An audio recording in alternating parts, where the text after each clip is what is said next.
Hai semua, Assalamualaikum dan salam sejahtera. Bertemu lagi di Ayung's Kitchen. Jangan lupa like, subscribe dan share ya. Untuk menu kali ini, Ayung nak masak bihun segera ala-ala bihun bara Thai dengan menggunakan bihun segera jenama Parma yang banyak didapati di pasar raya negara kita. Untuk membangkitkan rasa Thai, Ayung gunakan sedikit potongan cili padi Thailand, tauge, irisan daun ketumbar dan juga perahan air limau nipis. Memang sedap sangat rasanya bila dimakan.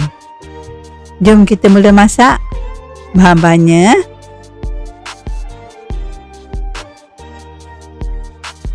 satu paket bihun jenama Parma,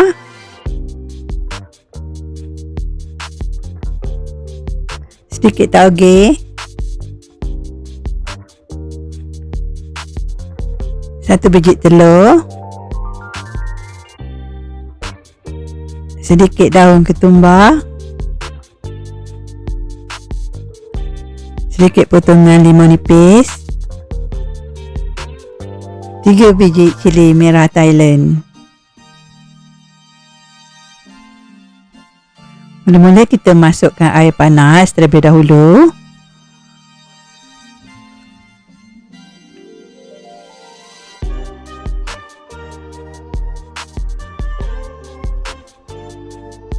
Kemudian kita boleh masukkan bihun dan celur sehingga bihun betul-betul lembut dan toskan.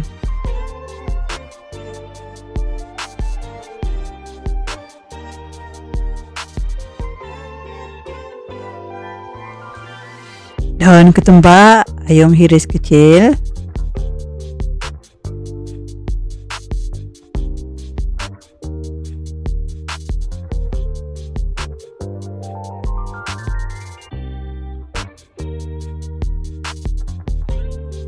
Limau dihiris nipis.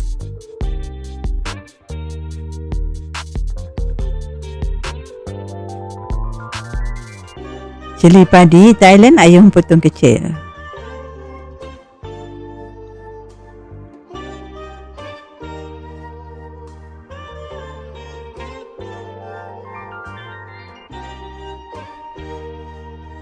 Kita rebus air anggaran lebih kurang 250 ml.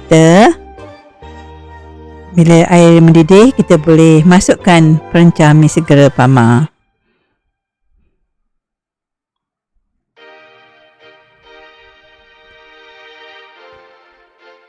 Masukkan ke semua perencah.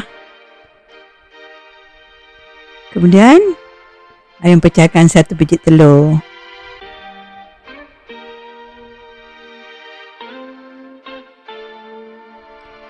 Bila telah masak, kita boleh letakkan sedikit tauge, daun ketumbar dan juga cili padi Thailand.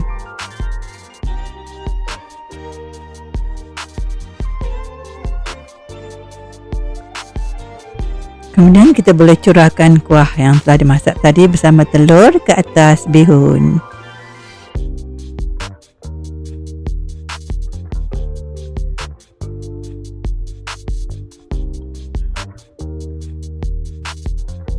Untuk memberikan sedikit rasa masam, perahkan limau nipis ke atasnya. Alhamdulillah, nampaknya siap dah bihun segera viral ala-ala Thai. Amat sedap sekali dimakan panas-panas.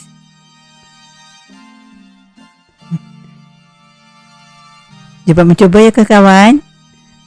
Terima kasih kerana sudi menonton dan jangan lupa follow Ayung Kitchen. Assalamualaikum warahmatullahi wabarakatuh.